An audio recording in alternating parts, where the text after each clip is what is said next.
saudaraku yang terkasih dalam Tuhan, selamat berjumpa kembali dalam ibadah GBI Sen Surabaya. Mari saya undang jemaat untuk kita mempersiapkan hati kita menghadap Tuhan hari ini.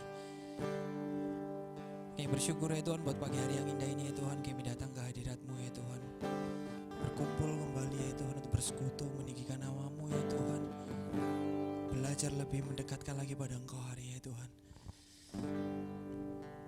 Kami mau biarkan Kau ya Tuhan yang beracara di tengah-tengah kami hari ini, Tuhan yang memimpin kami, Tuhan yang mengurapi kami Tuhan, hingga sampai acara hari ini selesai ya Tuhan, ibadah kami hari ini selesai ya Tuhan.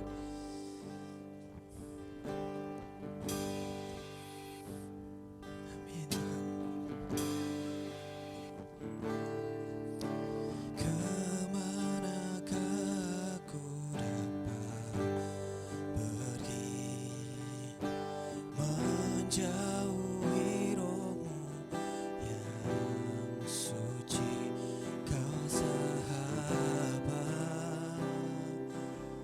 Engkau Tuhan Allah yang dekat, dan Kau dekat.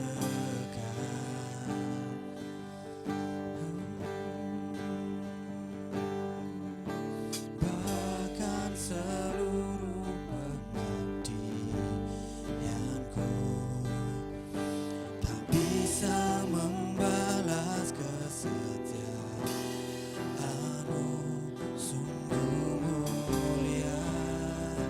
Amin Tuhan, kami menyembah-Mu Tuhan, dan berharga.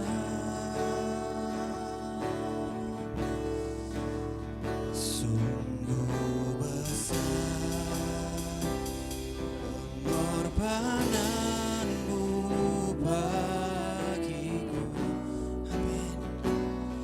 Terlalu dalam untuk dimengerti, sungguh besar,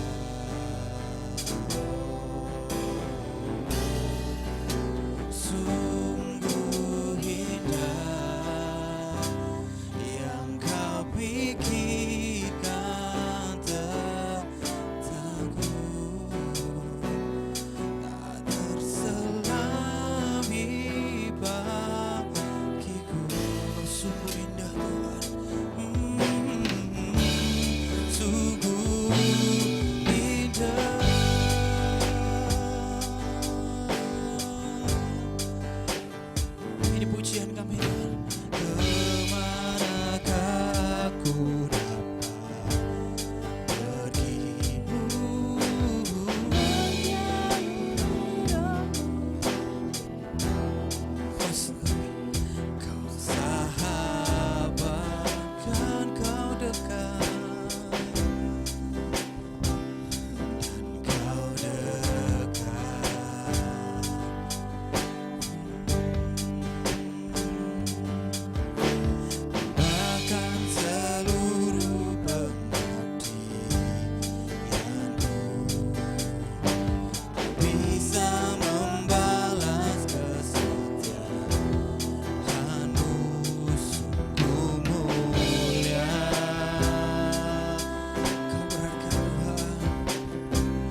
di hari ini.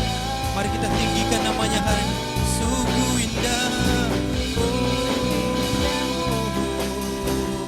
yang kupikirkan tentangmu selami bagiku. Sungguh indah, sungguh indah, sungguh indah,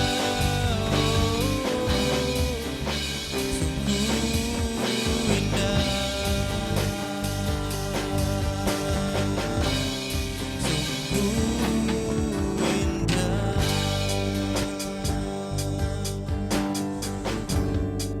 Sungguh indah kasih-Mu Tuhan.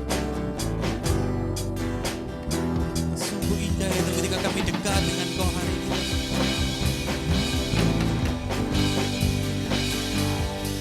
Biarkan hari ini kami datang dengan membawa hati kami ya Tuhan. Hati yang tanpa bermotivasi apapun ya Tuhan. Selain kami hanya datang untuk menyembah Engkau hari ini. Hati yang tulus ya Tuhan untuk ingin dekat dengan-Mu hari demi hari Tuhan. Kami undang Kau Allah Roh Kudus.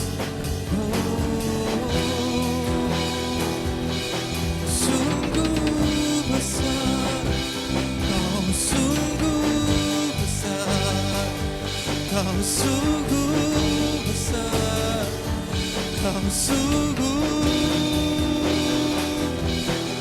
besar. Mari sembah di hari ini. Mari bermasmur bagi namanya hari ini. Mari kita meninggikan namanya hari ini.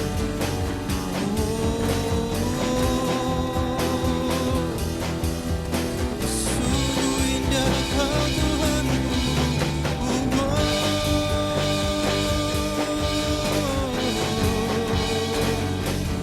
Kau besar Tuhan, Kau besar Tuhan, Kau Yesusku, Kau Rajaku, Kau Allahku yang besar.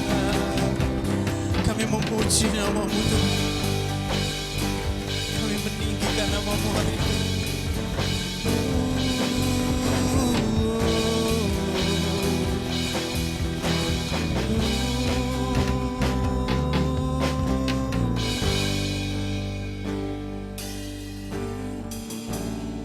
Biarkan kami duduk diam di bawah kaki-Mu Tuhan.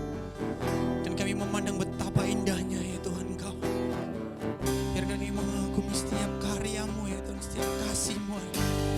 Biar kami berkumpul erat dengan Engkau hari ini, saat ini ya Tuhan.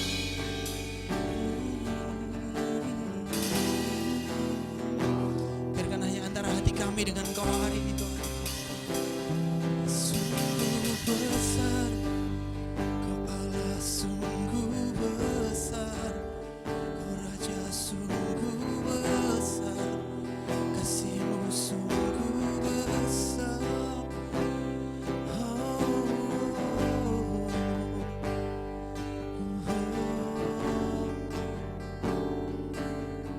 Biarkan kami menikmati hadirat-Mu Tuhan. Biarkan kami terhanyut ya Tuhan di dalam hadirat-Mu Tuhan.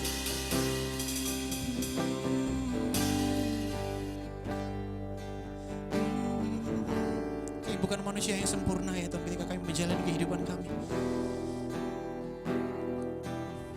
Kami bukan apa-apa ya Tuhan. Meski segala sesuatu bisa kami genggam ya Tuhan, segala sesuatu mungkin dapat kami lakukan ya Tuhan.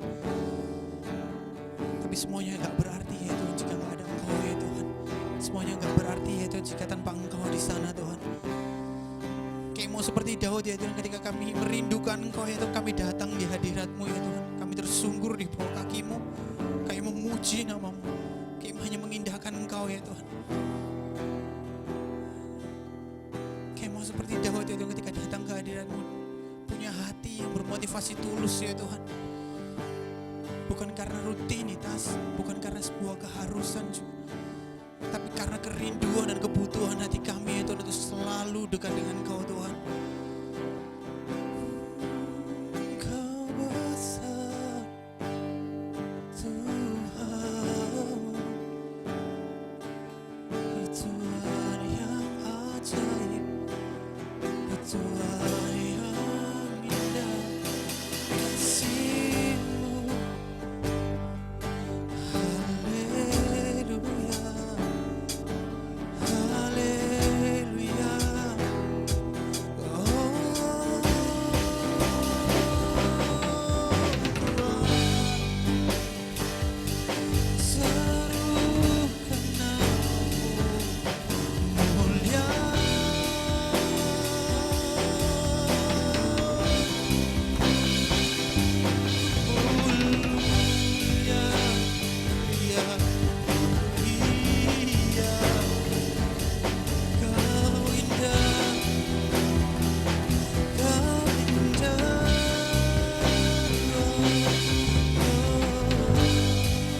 undang Kau Allah mengalir Tuhan. Mengalirlah kuasa Roh Kudus, mengalirlah di tempat ini, mengalirlah oh Roh Kudus.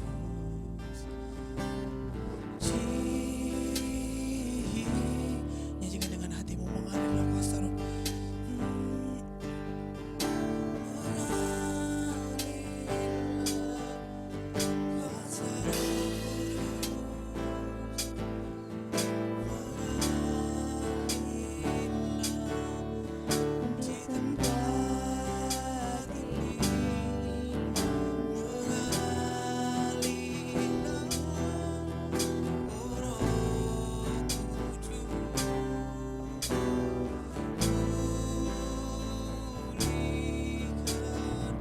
Sekali lagi biarkan Roh Kudus mengalir di tempat ini.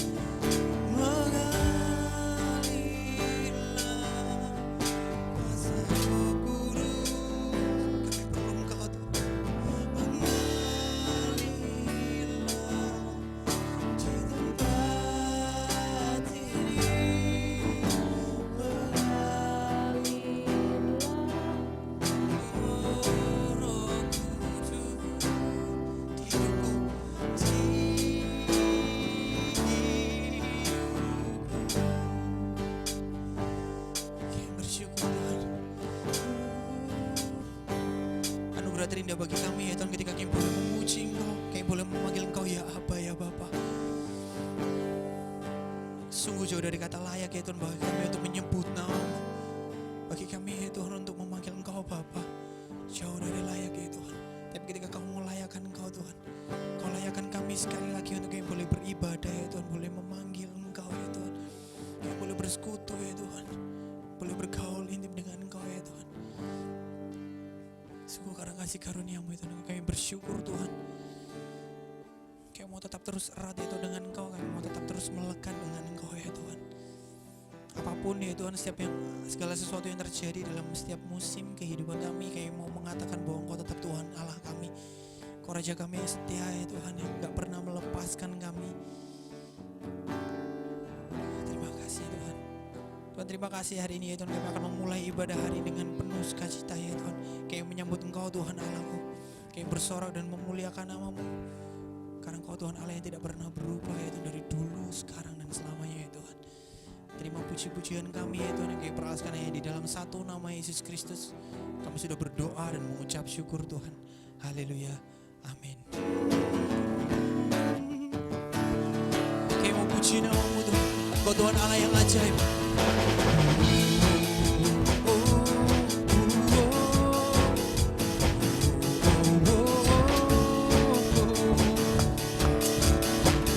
Katakan tak terbayang kebesaran-Mu. Tak terbayang kebesaran-Mu dan tak terbanding kekuatan-Mu Tuhan. Berkah bagiku segenap jiwa dan pengharapan telah ku serahkan untuk rencana-Mu Tuhan, Raja atasku. Hanya Kau yang layak ditinggikan.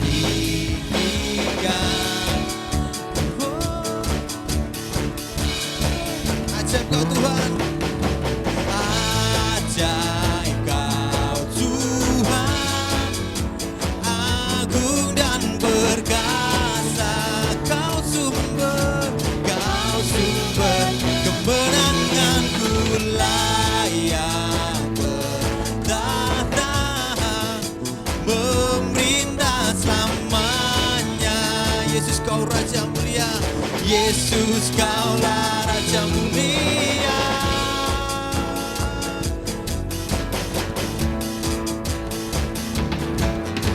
Tak terbayang kebesaran-Mu dan tak terbanding kekuatan-Mu Tuhan.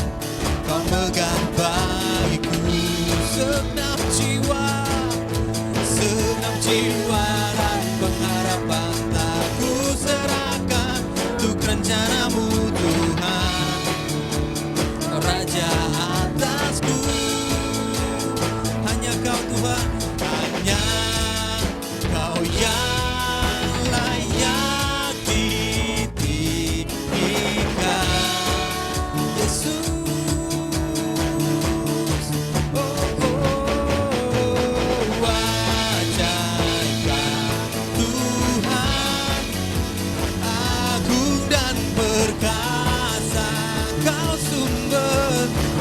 sumber kemenanganku, layak berkuasa, memerintah selamanya.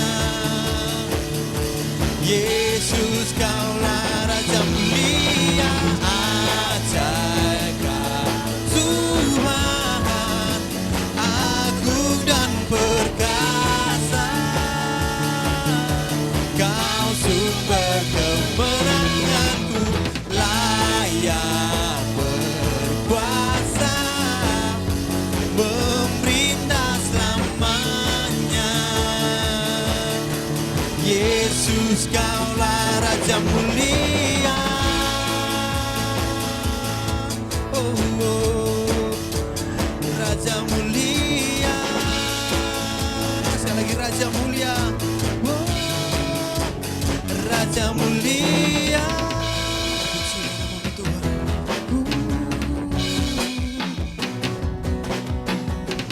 terpujilah namamu Tuhan, penuh keagungan. Satu suara, oh, oh, satu suara kami nyatakan kerajaanmu selamanya. Terpujilah namamu Tuhan, terpujilah namamu Tuhan, ajaib dan penuh keagungan.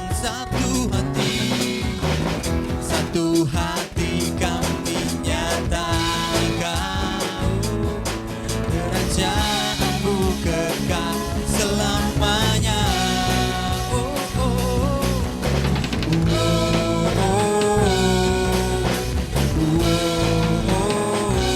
Engkaulah Raja atas dunia, yang menghancurkan kutub dan membebaskan jiwa. Kami bersorak, Tuhan, Engkau Tuhan berjaya dan pemerintah untuk selamanya. Terpujilah Tuhan, terpujilah namamu Tuhan, terpujilah namamu Tuhan, kuat dan penuh kemuliaan. Satu suara kami nyatakan kerajaanmu kekal selamanya. Sekali lagi, terpujilah, oh, terpujilah namamu Tuhan,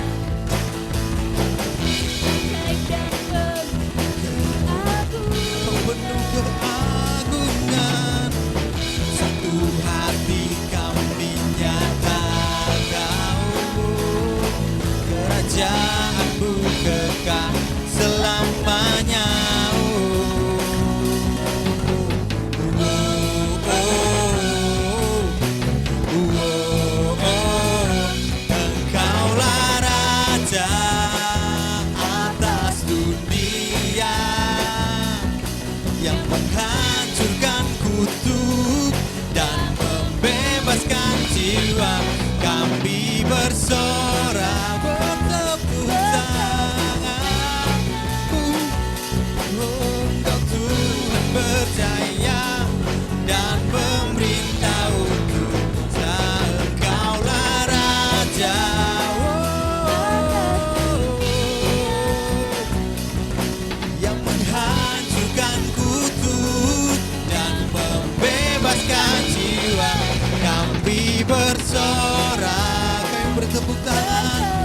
fokus kepadanya hari ini, meminta Tuhan untuk memberikan pengurapannya untuk kita boleh mendengarkan firman Tuhan hari ini.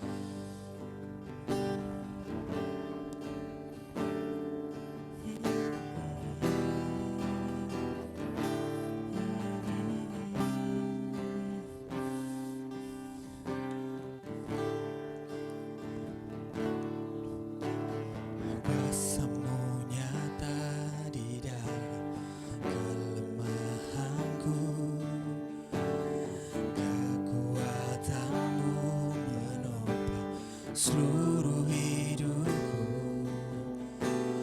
dari mana datang pertolonganku? Hanya Yesus pertolonganku. Mari katakan kuasa-Mu nyata, kuasa-Mu nyata di dalam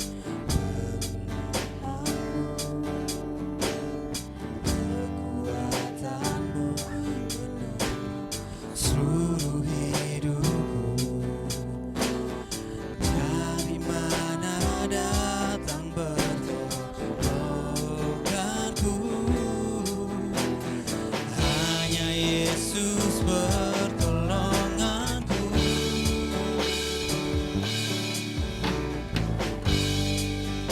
Kekuatan hatiku, tempat persembunyianku, Engkau penolong di saat susahku, tempat perlindunganku. Kau menara, Kau menara dan barisan di hidupku. Kita akan pujikan dari awal sekali. Biarkan hatimu yang bernyanyi.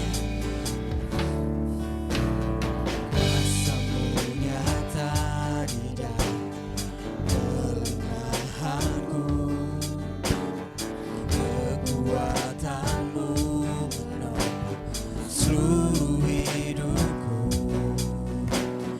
Dari mana datang pertolonganku? Hanya Yesus pertolonganku. Kuasa-Mu nyata di dalam kelemahanku, kekuatan-Mu menopang seluruh hidupku. Dari mana datang pertolonganku? Hanya Yesus pertolonganku. Engkaulah sumber kekuatan hatiku, tempat persembunyianku, Engkau penolong di saat susahku, tempat perlindunganku. Kau menara dan barisan di hidupku. Kaulah sumber kekuatan hatiku, tempat persembunyianku, Engkau penolong di saat susahku, tempat perlindunganku. Engkau menara dan barisan di hidupku. Oh,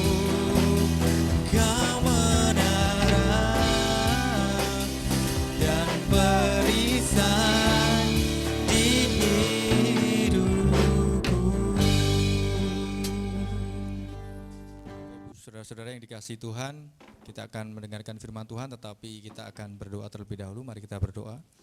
Tuhan, kami mengucap syukur untuk pagi hari ini Tuhan, ketika kami boleh berada bersama-sama untuk bersekutu memuji nama Tuhan, bahkan kami diberikan kesempatan untuk kami bisa belajar kebenaran firman Tuhan.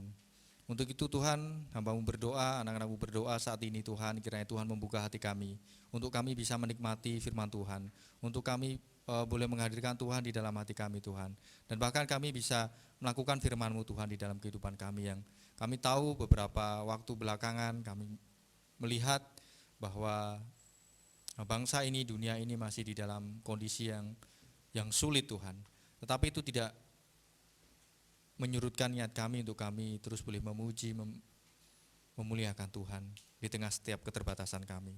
Untuk itu kami memerlukan Allah Roh Kudus yang memenuhi hati kami, supaya kami bisa belajar dan tunduk atas firman-Mu pada pagi hari ini Tuhan. Terpujilah nama-Mu ya Bapa, kami mengucap syukur, dalam nama Tuhan Yesus kami berdoa, amin. Ya, saudara-saudara yang dikasihi Tuhan, saya mohon izin untuk melepas masker karena saya tahu ibadah hari ini sudah sangat memenuhi protokol kesehatan gitu ya. Jadi saya buka masker dan puji Tuhan kita bisa bersama-sama untuk bersekutu, untuk kita belajar lagi kebenaran firman Tuhan. Ya, saya akan membacakan sebuah perikop untuk kita semua. Saya akan mengambil dari Lukas 19 ya. Bapak Ibu Saudara-saudara bisa menyimak dari Alkitab masing-masing. Sebuah perikop yang sangat menarik dan saya yakin Bapak Ibu Saudara-saudara pernah mendengarkan atau mungkin sering mendengarkan ya. Tetapi sekali lagi bahwa di saat tertentu, di momen tertentu Tuhan bisa berbicara lain dengan ayat yang sama gitu. Jadi kita akan belajar bersama-sama. Saya akan membacakan untuk kita semua dari Lukas 19 ayat yang pertama sampai yang ke-10 ya. Lukas 19, Injil Lukas 19 ayat yang pertama sampai ayat yang ke-10 tentang Sakeus ya, sebuah perikop yang mungkin bagi sekolah minggu sangat familiar untuk hal ini ya. Kita akan membaca saudara-saudara bersama-sama. Saya akan membacakan untuk Bapak Ibu Saudara-saudara. Yesus masuk ke kota Yeriko dan berjalan terus melintasi kota itu. Di situ ada seorang bernama Sakeus, kepala pemungut cukai, dan ia seorang yang kaya. Ia berusaha untuk melihat orang apakah Yesus itu, tetapi ia tidak berhasil karena orang banyak sebab badannya pendek. Maka berlarilah ia mendahului orang banyak, lalu memanjat pohon ara untuk melihat Yesus yang akan lewat di situ. Ketika Yesus sampai ke tempat itu, ia melihat ke atas dan berkata, "Sakeus, segeralah turun, sebab hari ini aku harus menumpang di rumahmu." Lalu Sakeus segera turun dan menerima Yesus dengan sukacita. Tetapi semua orang yang melihat hal itu bersungut-sungut katanya, "Ia menumpang di rumah orang berdosa." Tetapi Sakeus berdiri dan berkata kepada Tuhan, "Tuhan, setengah dari milikku akan kuberikan kepada orang miskin, dan sekiranya ada sesuatu yang kuperas dari seseorang, akan kukembalikan 4 kali lipat." Kata Yesus kepadanya, "Hari ini telah terjadi keselamatan kepada rumah ini, karena orang ini pun anak Abraham. Sebab anak manusia datang untuk mencari dan menyelamatkan yang hilang." Demikian pembacaan firman kita hari ini. Berbahagialah kita yang tidak hanya membaca, merenungkan, tetapi menjadikan firman ini benar-benar hidup dalam kehidupan kita. Nah, Bapak Ibu Saudara-saudara, saya tidak tahu bagaimana kabar Bapak Ibu Saudara-saudara semua gitu ya. Saya berharap baik-baik saja walaupun di tengah suasana yang tidak baik-baik saja gitu. Tetapi andai kata Bapak Ibu Saudara tidak baik-baik saja pun, saya kira itu hal yang tidak salah gitu ya. Karena tidak semua orang hidupnya selalu baik-baik saja. Pasti ada sesuatu masalah gitu. Dunia yang kita tinggali saat ini pun juga sebenarnya di dalam kondisi yang dalam tanda kutip ya, tidak baik-baik saja kalau kita mau melihat itu ya. Banyak hal terjadi gitu. Dunia menjadi tidak aman, tidak bisa memberikan rasa aman gitu ya. Baik kita secara manusianya ataupun alamnya gitu. Kita mendengar berita beberapa waktu lalu, misalnya bencana banjir ya di Jakarta, di Kalimantan. Sebelumnya ada tsunami ya kalau nggak salah di Sulawesi gitu, gempa. Kemudian eh, yang terakhir-terakhir baru-baru ini ya kita masih dalam proses pemulihan gitu ya. Bangsa ini juga sedang berjuang, yaitu COVID-19, tidak hanya di Indonesia tapi di seluruh dunia. Artinya apa? Bahwa itu adalah situasi yang menempatkan kita di dalam situasi yang tidak aman, yang berbahaya gitu. Nah, Bapak Ibu Saudara-saudara, itu tentang alamnya, tentang manusianya saya kira sama saja gitu ya. Kita hidup tinggal di dunia orang yang dipenuhi dengan orang-orang berdosa. Itu ada banyak hal yang membuat kita bisa mendengar banyaknya kasus-kasus kejahatan misalnya dari berbagai belahan bumi. Yang tidak usah jauh-jauh, di Indonesia aja mungkin banyak. Gitu. Perbedaan itu membuat gap semakin panjang, ya. Segregasi. Adanya pluralisme itu ditentang sebagai seolah-olah menjadi sebuah hal yang tabu gitu ya, yang tidak boleh, harus sama semuanya.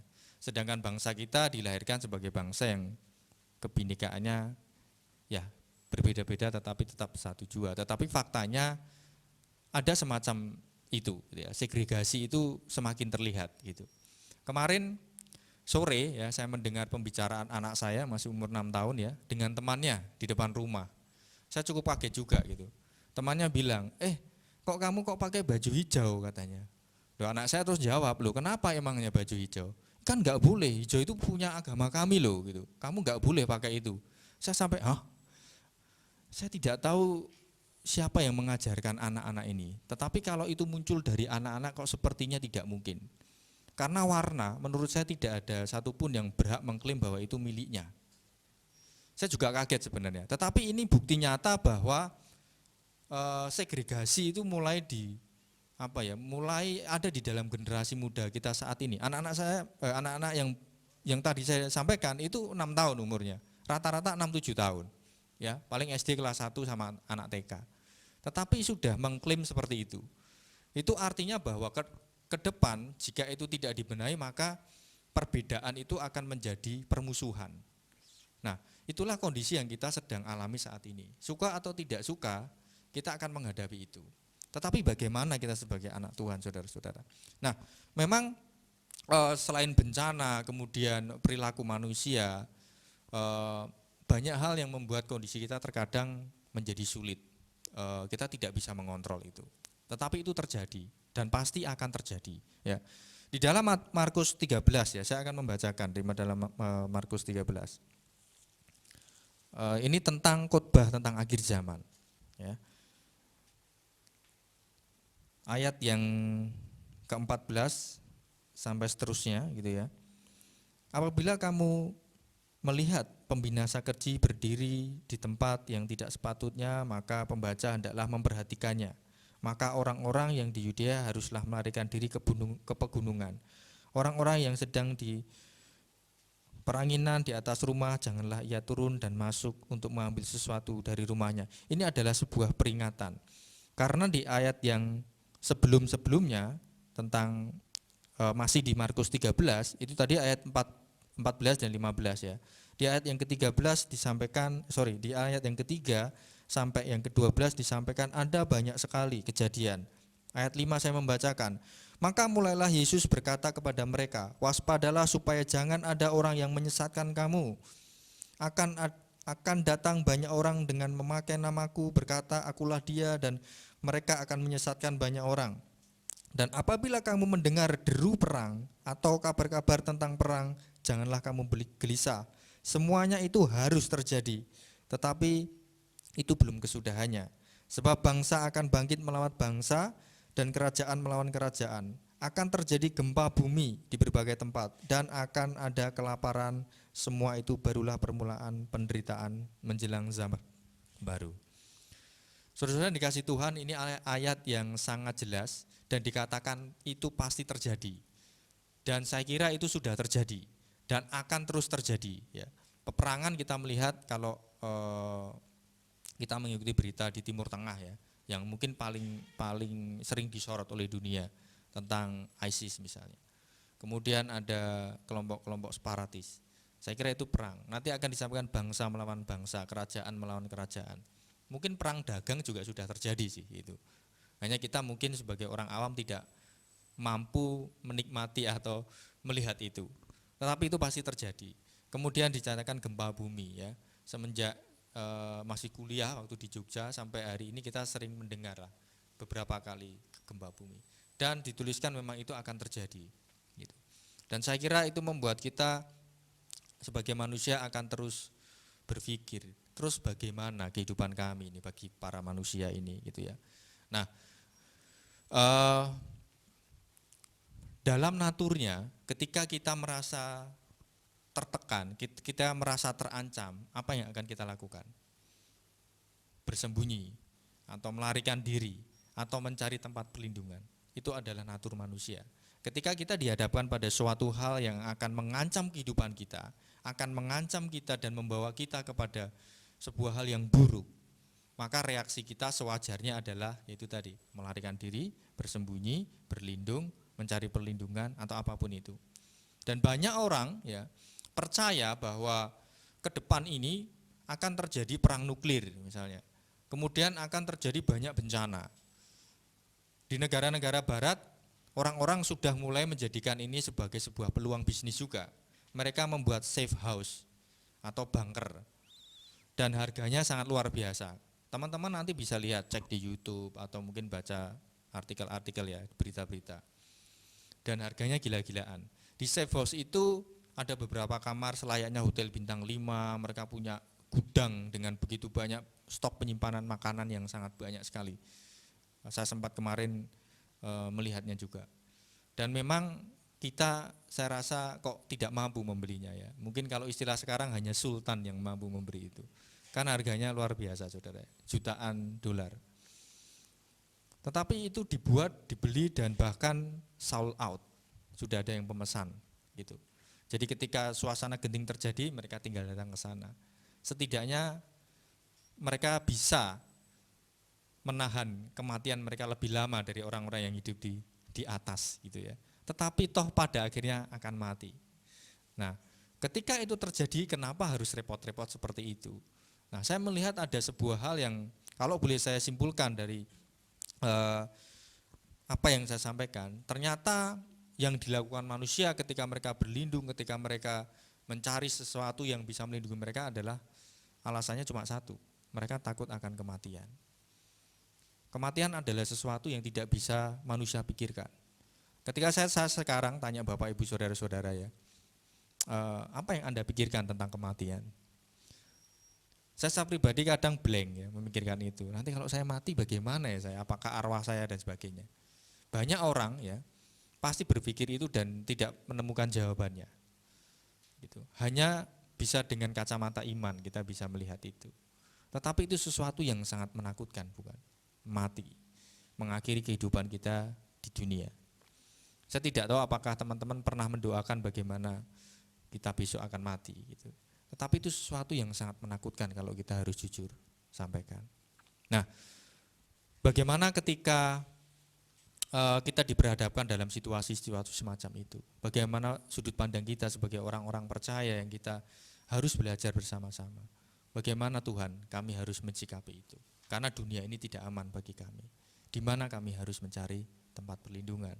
Nah, kita akan belajar bersama-sama dari perikop yang kita baca hari ini Bapak Ibu Saudara-saudara tentang Zakius gitu. Apa hubungannya sebenarnya Zakius sama cerita tadi saya gitu ya. Nah, yang pertama yang ingin saya sampaikan adalah ini Bapak Ibu Saudara, bahwa setiap manusia kita perlu perlindungan ya. Latar belakangnya tadi saya sudah sampaikan ke teman-teman semua Bapak Ibu Saudara. Nah, di dalam hal ini saya akan coba membahasnya di dalam perikop Zakius ini. Nah, siapa sebenarnya Zakius ya? Bapak Ibu tadi saudara-saudara juga sudah mendengarkan gitu ya. Zakius dikatakan di ayat yang kedua adalah seorang kepala pemungut cukai, dia seorang yang kaya, kemudian diceritakan juga dia seorang yang cukup unik gitu.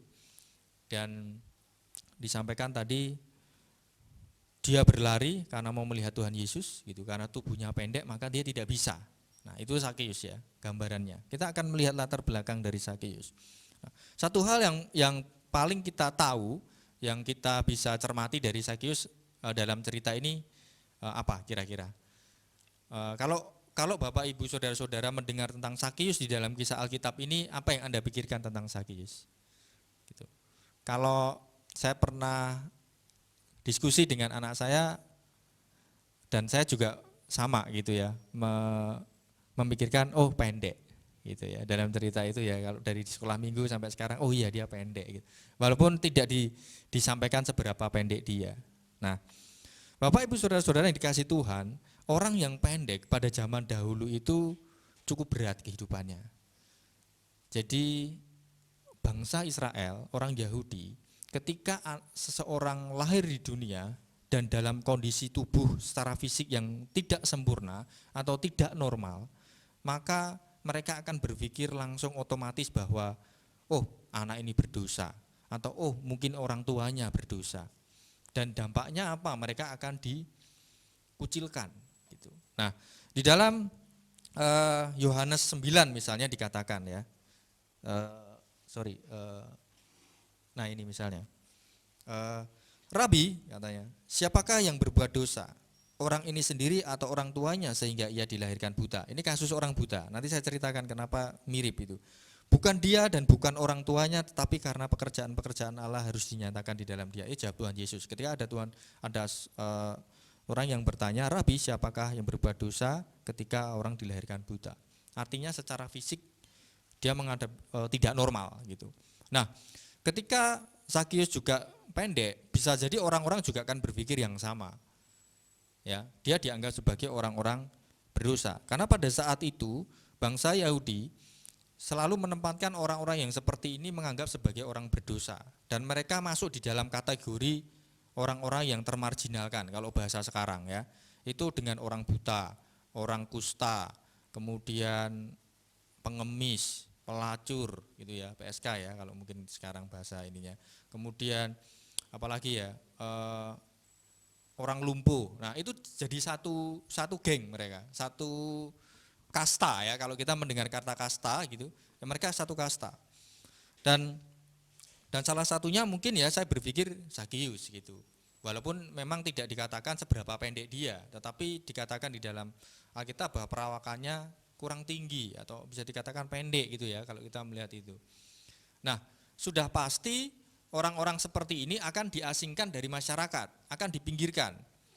Nah, kalau Bapak Ibu mencermati, orang-orang ini berada di mana di dalam komunitas setiap hari? Mereka tidak berada di dalam lingkungan yang sama. Mereka akan ditaruh di luar gerbang, gitu ya. Kalau kita bicara di dalam perikop ini di Yeriko ya di luar tembok Yeriko. Orang-orang ini akan di sana. Makanya ketika setiap teman-teman kita membaca tentang Alkitab bahwa Yesus akan datang ke sebuah kota, di depan kota pasti disambut orang-orang seperti ini. Karena memang orang-orang ini tempatnya di situ. Mereka tidak bisa berada di dalam lingkungan, kalau kita ya di dalam satu RT atau satu gang, enggak boleh. Itu orang berdosa. Orang berdosa letaknya di luar supaya tidak menajiskan yang lain. Nah, budaya pada waktu itu adalah seperti itu. Nah, kita bisa bayangkan kondisi yang dialami oleh Sakeus. Dari dia kecil, tidak hanya dia tetapi keluarganya pun juga bisa menerima hal yang sama. Bisa jadi keluarganya, saya orang tuanya, saya menyalahkan anak saya. Oh, itu dosanya anak saya enggak mau. Gitu. Akhirnya apa? Dia menjadi diri sendiri. Dan ketika dia hidup sendiri di luar, karena dia tidak cacat, tidak buta, jadi dia bisa berinteraksi tentunya. Dia akan dibully. Dari kecil sampai dia dewasa, dia akan mengalami itu. Saya tidak tahu, waktu saya masih ingat, waktu masih saya SMP, tubuh saya juga tidak terlalu ideal. Jadi memang saya sering dibully gitu. Walaupun saya tidak merasakan itu bullying ya. Belakangan saya tahu, oh ternyata dulu saya dibully gitu. Nah, kita aja yang sekarang mungkin tidak terlalu gitu ya. Tapi dulu waktu SMP saya melihat sekali bahwa tubuh saya pendek dibanding teman-teman saya. Dan itu terjadi pembulian gitu. Walaupun saya tidak merasa dibully sih gitu. Nah, itu yang terjadi. Jadi bisa dibayangkan tidak semua orang menghadapi pembulian itu dengan santai. Itu bisa sampai baper. Kasus sekarang banyak orang yang dibully bisa jadi mereka bunuh diri loh. Banyak sekali anak-anak remaja yang melakukan itu. Kita tentu mendengar beberapa waktu yang lalu ya, gurunya ngomong dia suruh mengerjakan 100 kali, akhirnya dia loncat dari lantai rumahnya, dari lantai berapa dan meninggal. Nah, bullying itu sangat berbahaya. Dan saya yakin ketika Sakeus mengalami ini, dia juga mengalami sebuah depresi yang sangat berat. Sepanjang hidupnya dari dia kecil sampai dia dewasa, dia mengalami itu. karena dia dilahirkan dengan kondisi tubuh yang mungkin tidak ideal gitu ya. Saya tidak mengatakan cacat atau dalam tanda kutip cebol gitu ya, bukan, karena Alkitab tidak mengatakan itu, tetapi tubuhnya pendek. Tetapi gambaran saya di dalam pada saat itu dia mengalami itu. Dia mengalami tekanan demi tekanan kehidupan. Dan itu tidak mudah, Bapak Ibu Saudara-saudara, yang dialami oleh Zakius. Nah, tentunya sama dengan manusia pada umumnya, setelah tumbuh dewasa, Zakius tidak mau bahwa hidupnya dijajah seperti itu. Apa yang dia lakukan? Sama seperti kita ketika kita mengalami sebuah ancaman, maka kita berpikir. Nah, Zakius juga bukan orang yang pemikirannya pendek seperti tubuhnya. Dia tidak berpikiran pendek, dia berpikiran panjang, saudara-saudara. Pada saat itu, penguasa bangsa-bangsa, yaitu bangsa Roma, mungkin sudah datang menjajah Israel. Dan Israel pada saat itu di bawah kekuasaan Romawi. Nah, ketika Romawi menguasai itu, setiap jajahan Romawi itu ada sebuah aturan, yaitu mereka harus membayar pajak kepada pemerintah. Itu aturannya pada saat itu. Nah, mendengar hal ini ya, saya gambarkan, Zakius langsung melihat itu matanya berbinar-binar gitu. Ini dia. Ini kesempatanku. Nah, artinya apa? Dia mencari sebuah perlindungan di situ. Seandainya saya bisa bergabung kepada penguasa, maka orang-orang tidak akan ada yang berani mengganggu saya. Itu mungkin yang dia pikirkan pada saat itu. Dan singkat cerita, mungkin kalau zaman sekarang dia apply pekerjaan sebagai petugas pajak gitu ya. Nah, pertanyaannya saya juga melihat kenapa petugas pajaknya bukan orang Romawi?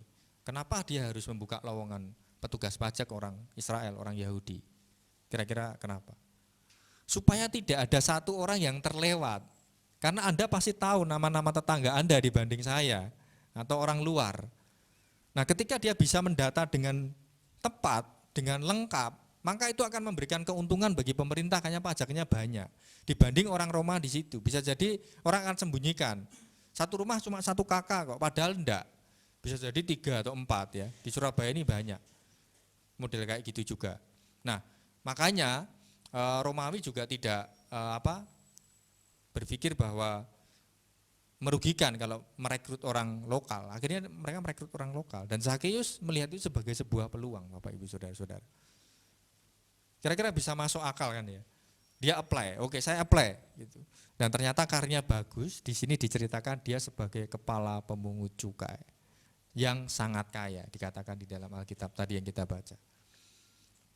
Nah, di dalam keadaan itu, saya kira itu adalah hal yang sangat logis yang diambil oleh Zakius. Ya, ketika dia menerima cobaan demi cobaan, dia merasa dibully dan sebagainya, dia merasa terancam, kemudian dia melihat ada sebuah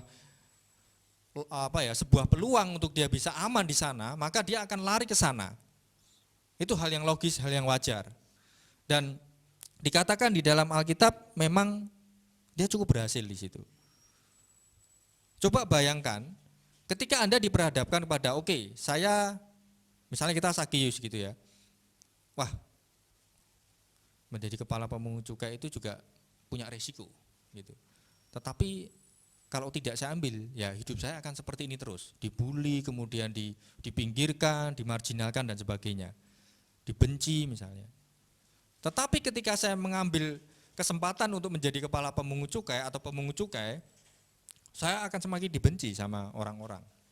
Karena saya memihak penjajah.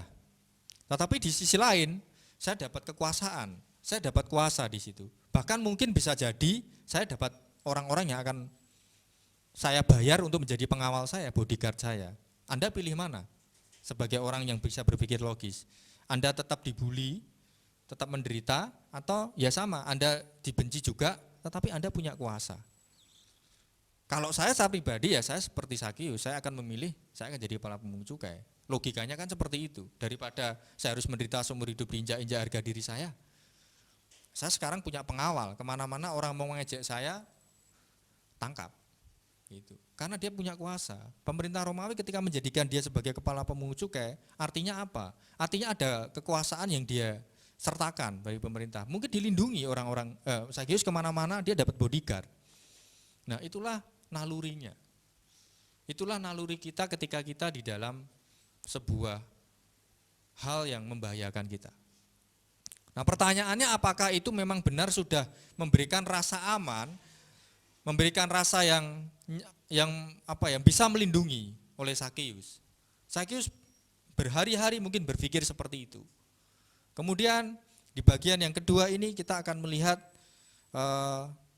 hal yang menjadi respon dari perikop yang sudah kita baca tadi. Yang pertama tadi kita sudah sampaikan bahwa manusia membutuhkan tempat pelindungan sudah pasti.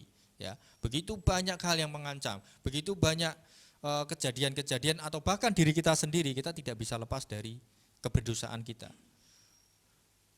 Dan keberdosaan itu hanya menimbulkan satu akibat, yaitu kematian kekal.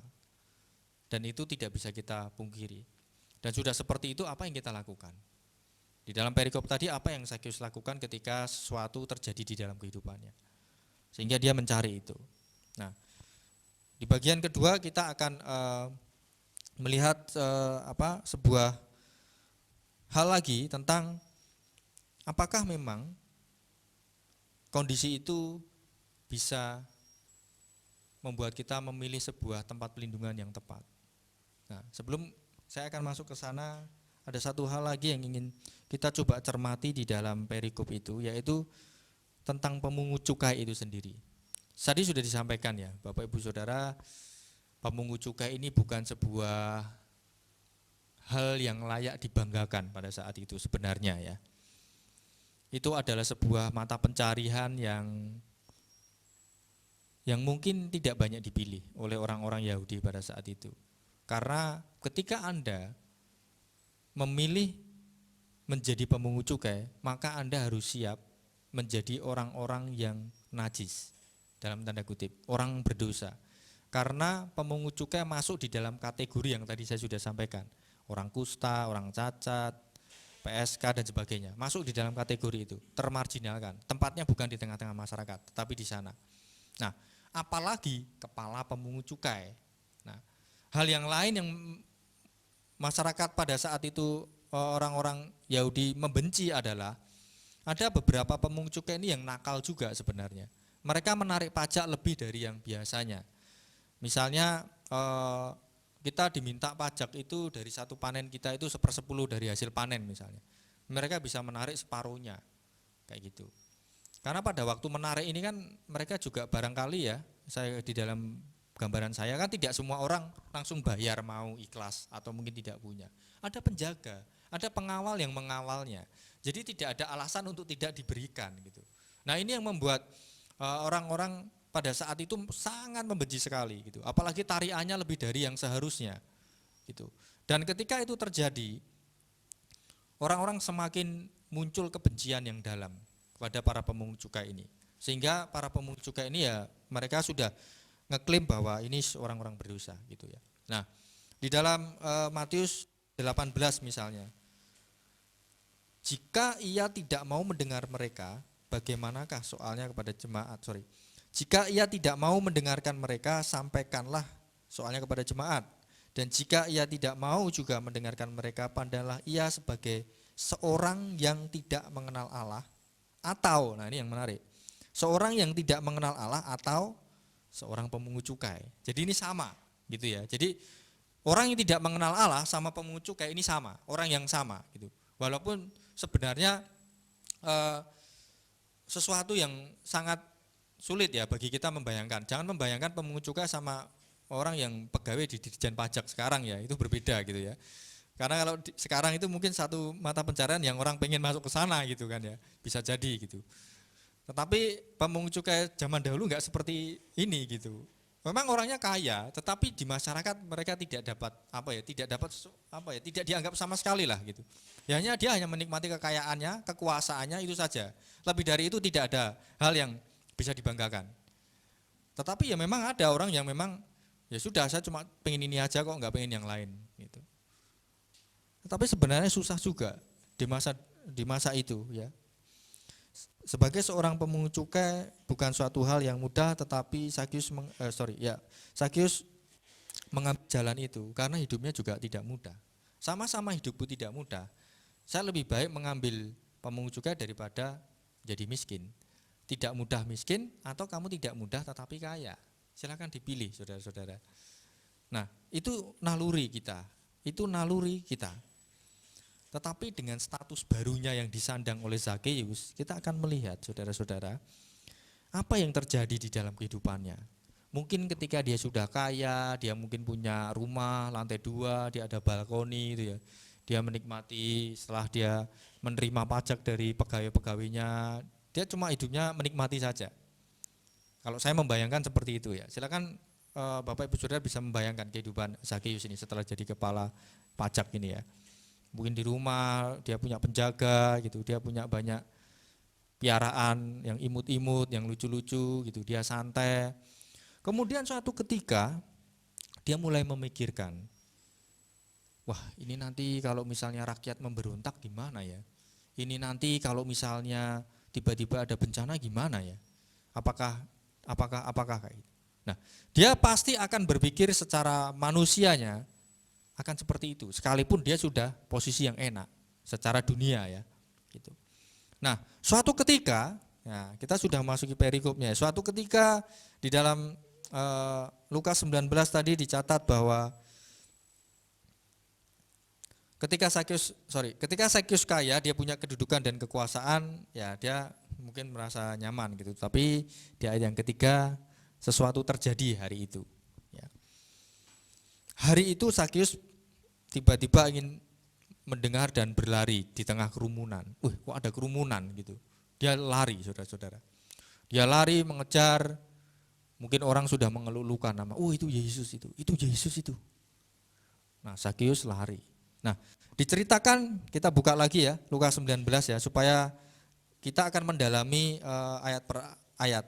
Karena ceritanya sangat menarik, Bapak Ibu Saudara-saudara ya. Di ayat yang ketiga tadi disampaikan ya, ia berusaha untuk melihat orang apakah Yesus itu. Tetapi ia tidak berhasil karena orang banyak, sebab badannya pendek. Ayat yang ketiga. Nah, pertanyaannya saudara-saudara, kenapa Zakeus mau berlari-lari mengejar Yesus? Apakah dia sudah pernah bertemu Yesus sebelumnya? Atau kenapa dia sangat ingin sekali berlari-lari dengan kerumunan? Bukankah itu beresiko? Apalagi kalau sekarang ya, pakai masker enggak itu? Bisa jadi tertular nanti, bisa jadi hidupnya dalam bahaya. Dia orang yang dibenci loh.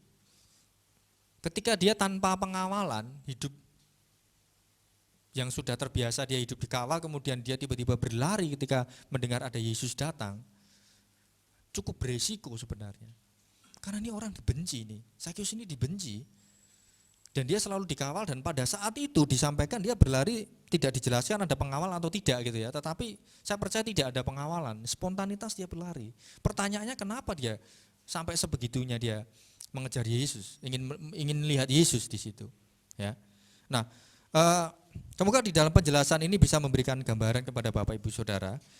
Kalau kita membalik di ayat yang 18 ya, 18 itu sebelum yang ini ya, sebelum ayat Zakeus yang 19 ini, 18 ayat 35 ya, saya akan membacakan judulnya Yesus menyembuhkan seorang buta dekat Yeriko. Waktu itu Yesus hampir tiba di Yeriko, ada seorang buta yang duduk di pinggir jalan dan mengemis. Waktu orang itu mendengar orang banyak lewat, ia bertanya, "Apa itu?" Kata orang itu kepadanya, "Yesus orang Nazaret lewat." Lalu ia berseru kepada Yesus, "Anak Daud, Lalu ia berseru, "Yesus, anak Daud, kasihanilah aku."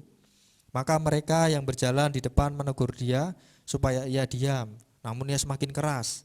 Di akhir cerita dikatakan, lalu Yesus berkata kepadanya, "Melihatlah engkau, imanmu telah menyelamatkan engkau." Artinya apa?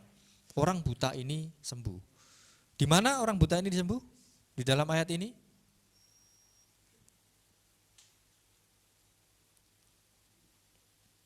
Waktu Yesus hampir tiba di Yeriko, artinya dekat dengan Yeriko.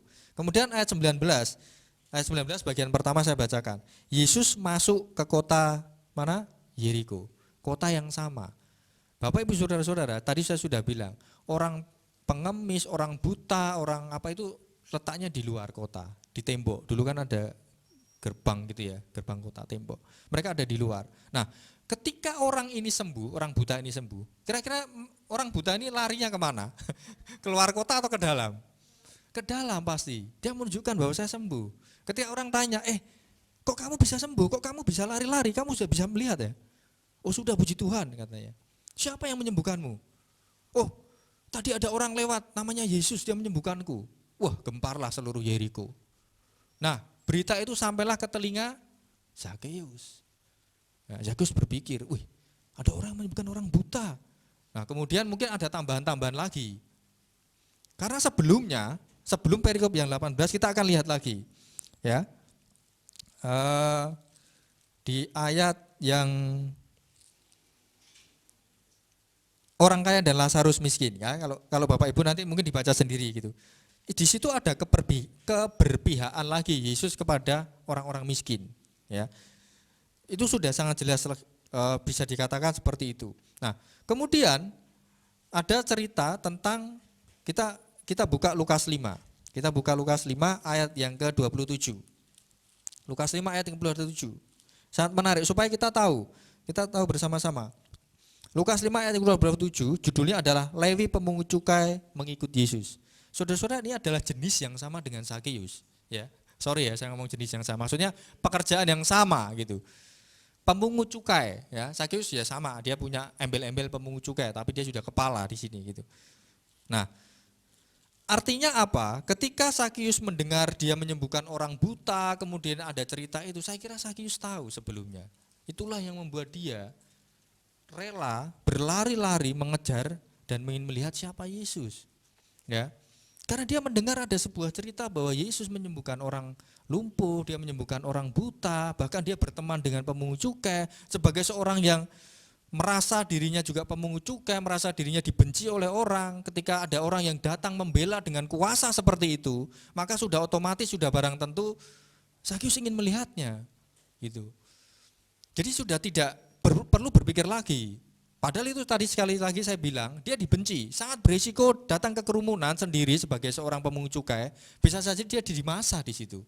Dia nggak kembali ke rumahnya, tapi dia tidak peduli, karena dia melihat ada berita sukacita ini. Ada seorang pribadi yang punya kuasa, yang dia menyembuhkan orang buta, dia berpihak kepada orang miskin, dia menyembuhkan orang lumpuh sebelum masuk ke Yeriko. Kemudian dia mendengar cerita mungkin dia berteman dengan pemungut cukai, dia makan dengan orang-orang berdosa, dia ngobrol dengan perempuan Samaria yang tidak kenal Tuhan, dan dia menolong seorang PSK. Nah, mendengar hal itu, apa yang dipikirkan Zakheus sudah sangat mengganggu batinnya gitu. Sehingga ketika dia mendengar bahwa Yesus datang masuk ke Yeriko, maka dia langsung berlari mencoba untuk melihat seperti apa Yesus itu, walaupun tubuhnya pendek. Dan dia tidak menyerah karena kerumunan itu. Disampaikan seperti itu ya. Kemudian di ayat kelima yang 19 dikatakan, ketika Yesus maka berlarilah, ya ayat yang keempat, ia mendahului orang banyak. Dia harus mendahului orang banyak karena dia tahu kalau saya tidak mendahului saya tidak akan bisa melihat Yesus. Lalu memanjat pohon ara untuk melihat Yesus. Jadi begitu dia lari ke depan, dia panjat pohon ara supaya dia tahu karena dia pendek. Karena nanti kalau dia enggak manjat, walaupun dia sudah mendahului, kemudian orang-orang menyusulnya ya sama saja. Dia akan tertutup, dia tidak bisa melihat. Dan itu yang dilakukan oleh Zakheus. Saudara, kesungguhan hati Zakheus ini kita perlu cermati. Ketika Yesus sampai di tempat itu, kemudian dia melihat respon hati Zakheus. Gitu. Saya yakin Tuhan Yesus akhirnya melihat Zakheus juga bukan karena dia di atas pohon saja, tetapi karena hatinya yang sudah dibukakan. Tuhan pasti mengertikan, Tuhan Maha tahu. Oh, ada satu anakku yang membutuhkan aku. Gitu. Sebenarnya ketika pada saat itu kerumunan banyak orang, tetapi kenapa Zakheus yang dipilih? Kan pertanyaannya jadi seperti itu. Kita akan lihat ayat yang ke-6 ya. Lalu Zakheus segera turun dan menerima Yesus dengan sukacita. Karena ayat yang ke-5 Yesus bilang ke dia, Zakheus segeralah turun sebab hari ini aku mau menumpang ke rumahmu. Apakah karena dia manjat ke pohon? Mungkin ya. Tetapi alasannya saya kira tidak hanya itu. Karena itu tadi yang saya sampaikan. Ada kerinduan di dalam hati Zakeus ketika dia mendengar tentang Yesus, siapa dia yang dia dengar. Karena sebelum-sebelumnya ada orang yang tadi saya sampaikan, orang buta itu yang disembuhkan dengan kuasa, orang yang mau berteman dengan orang-orang yang termarginalkan, orang yang tidak dianggap, orang-orang yang sampah, yang penuh dengan penyakit, tetapi dia mau mendatangi dan mau menyembuhkan. Itulah pribadi yang Zakeus ingin sekali rindu untuk bertemu dengan dia. Dan ketika Yesus datang, Yesus bisa merasakan itu. Ingat cerita bahwa ada orang yang wanita pendarahan gitu ya. Ketika Tuhan Yesus di tengah kerumunan, ada seorang wanita yang menjamah jubahnya, dia kerasa. Tuhan bisa merasakan itu. Dan Tuhan bisa merasakan kerinduan hati Zakeus. Sehingga dia bilang, hari ini aku akan ke rumahmu. Dan saudara-saudara, apa yang terjadi setelah pertemuan itu? Kita akan melihat ayat yang selanjutnya. Ayat yang ke-7. Tetapi semua orang yang melihat itu bersungut-sungut, katanya, ia menumpang di rumah orang berdosa. Ini sekali lagi menjelaskan betapa pemungut cukai itu sangat dibenci sampai dia diberi sebuah label orang berdosa gitu.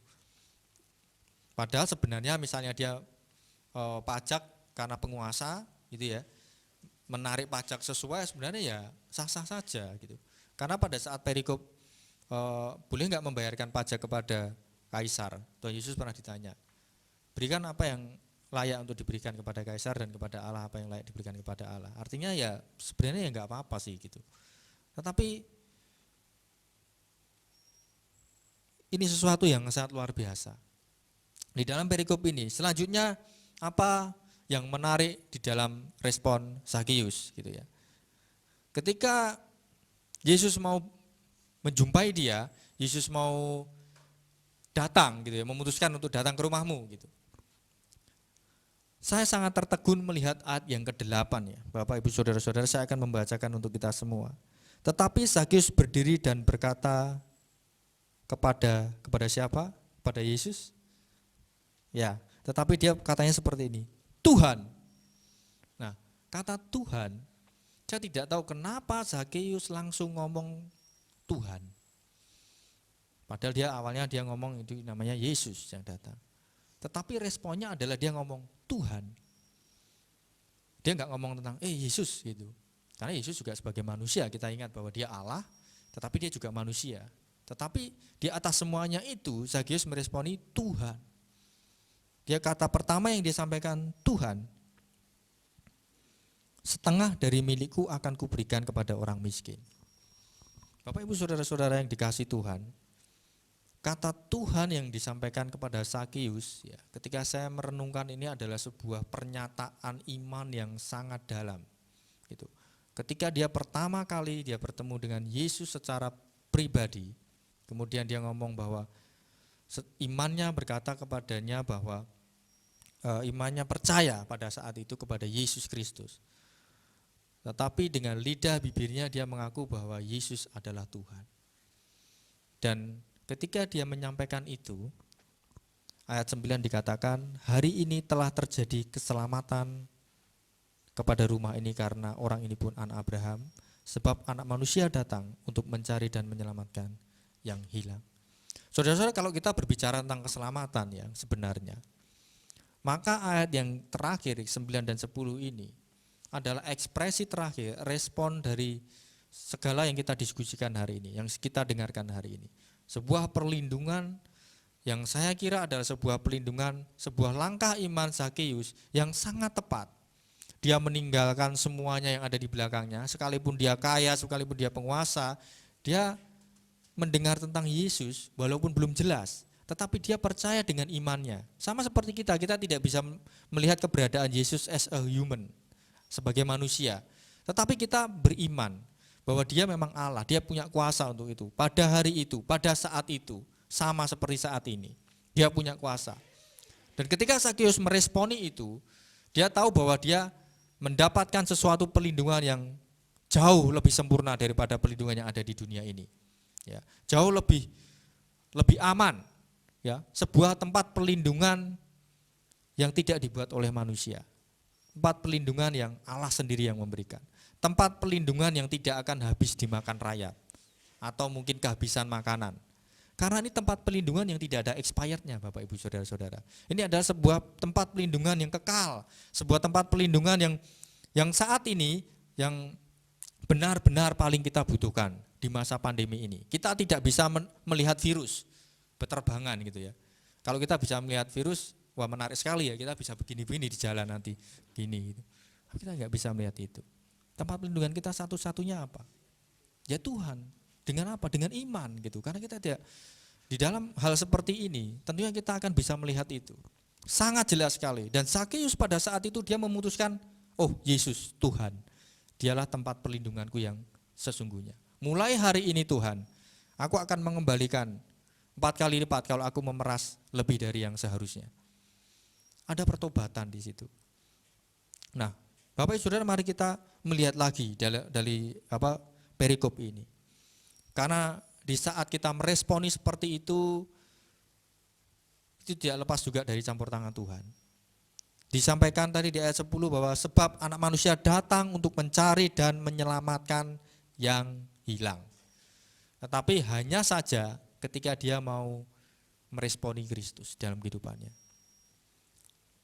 Kalau kita tarik sebagai langkah iman kita, tadi saya sampaikan, sebenarnya yang paling ditakutkan oleh manusia adalah kematian.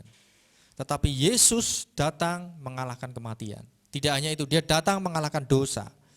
Sebuah akibat yang kekal dari kejatuhan manusia. Dan satu-satunya yang bisa menyelamatkan melalui salib Kristus.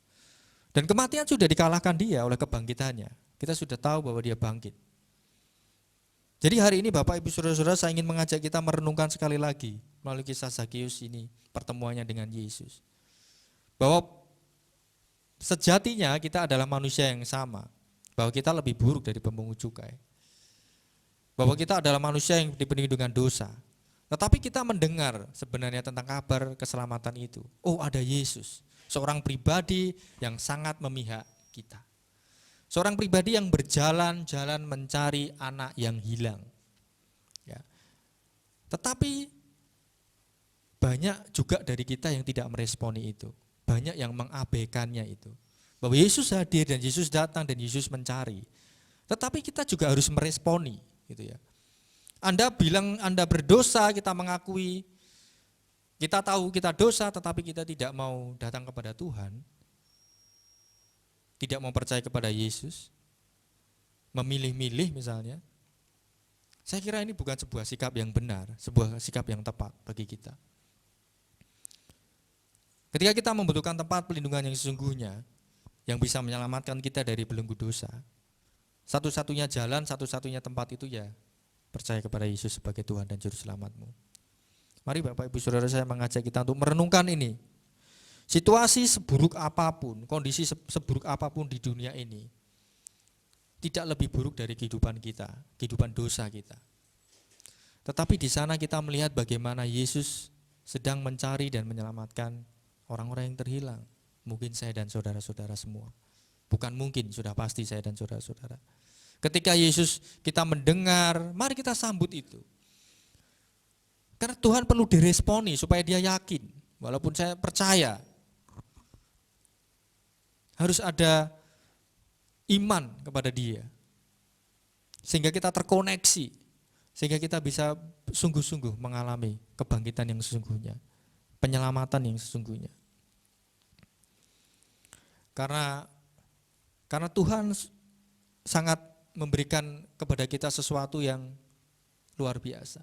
Kalau saya dibilang ada sebuah mukjizat yang paling besar ya, keselamatan kita di dalam Yesus Kristus. Adalah sebuah hal yang terbesar di dalam kehidupan kita. Kita tidak tahu hal yang lain yang lebih besar dari itu. Semoga apa yang kita renungkan hari ini sungguh bisa memberikan pemahaman yang baru bagi kita. Sungguh bisa memberikan sebuah keberanian bagi kita untuk percaya. Tidak hanya hal-hal yang bersifat fisik saja yang bisa kita lihat, misalnya dari bahaya COVID dan sebagainya, tetapi lebih dari itu. Ada sesuatu yang lebih buruk dari itu, yaitu ketika kita tidak berada di dalam anugerah keselamatan itu, kita tidak berjumpa lagi nanti di dalam kekekalan. Itulah yang paling mengerikan sebenarnya. Saya tidak bisa membayangkan hal yang lebih mengerikan daripada itu. Dan saya mendorong kita semua, ya Bapak Ibu saudara-saudara sekalian, kita sama-sama bisa merenungkan itu. Kalau hari ini memang ada pandemi, ya saya percaya Tuhan juga di dalam kontrol itu. Yang lebih mengerikan adalah ketika kita melihat anggota keluarga kita, teman kita terdampak dan meninggal sebelum dia percaya Yesus. Itu sesuatu yang sangat mengerikan bagi saya. Dan saya berharap itu juga berlaku bagi saudara-saudara yang dikasihi Tuhan. Mari kita berdoa. Bapa di surga, kami sungguh mengucap syukur Tuhan untuk kasih-Mu di dalam kehidupan kami. Kami mengucap syukur Tuhan untuk kehadiran Kristus bagi kami Tuhan. Bahwa Tuhan datang untuk mencari dan menyelamatkan orang-orang yang hilang. Mari Tuhan kami berdoa untuk setiap kami yang belum sungguh-sungguh menjadikan Engkau sebagai satu-satunya tempat pelindungan kami. Kami memohonkan ampun di hadapan-Mu Tuhan. Baik hamba-Mu maupun setiap jemaat-Mu Tuhan. Terkadang kami sering sekali kami mencari tempat pelindungan dengan cara kami sendiri Tuhan. Tetapi sebenarnya ketika kami merenungkan firman-Mu hari ini, kami boleh menemukan sebuah perlindungan yang sejati, perlindungan yang kekal, perlindungan yang luar biasa karena Allah yang melindungi kami, yaitu melalui Yesus Kristus. Ya biarlah kami boleh menjadi bagian dari itu, mengambil bagian itu Tuhan, dengan penuh iman dan percaya kami. Tolong kami ya Tuhan, tolong kami. Terima kasih Bapa. Di dalam nama Tuhan Yesus kami berdoa dan mengucap syukur. Amin.